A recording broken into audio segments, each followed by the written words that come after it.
Pemirsa, Perda nomor 3 tahun 2017 tentang Lembaga Perkreditan Desa LPD secara substansi semakin menguatkan eksistensi LPD di Bali. Untuk meningkatkan kualitasnya, LPD harus dikelola seperti pengelolaan pada bank umum.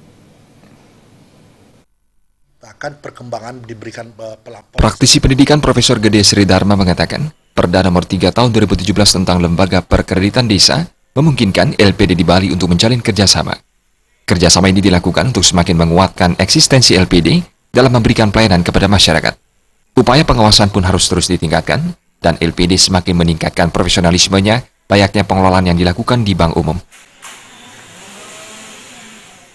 Aturan yang baru, LPD dapat berkembang, ibarat seperti bank umum nantinya.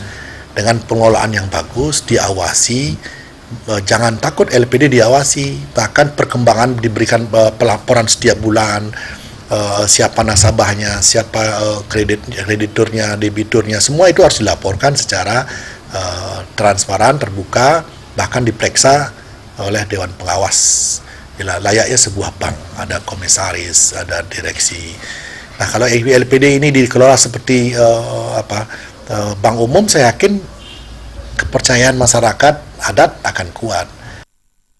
Kendati belum mampu menerapkan single digit, LPD telah memiliki segmen pasar sendiri yang sangat potensial karena dari sisi pembagian keuntungan 20% dialokasikan untuk dana pembangunan dan pemberdayaan masyarakat desa. Dikuatkannya LPD sebagai lembaga keuangan non-bank sebagai pengakuan pemerintah terhadap eksistensi desa pekeraman di Bali akan menjadi kekuatan tersendiri dalam menghadapi persaingan dunia keuangan di Bali.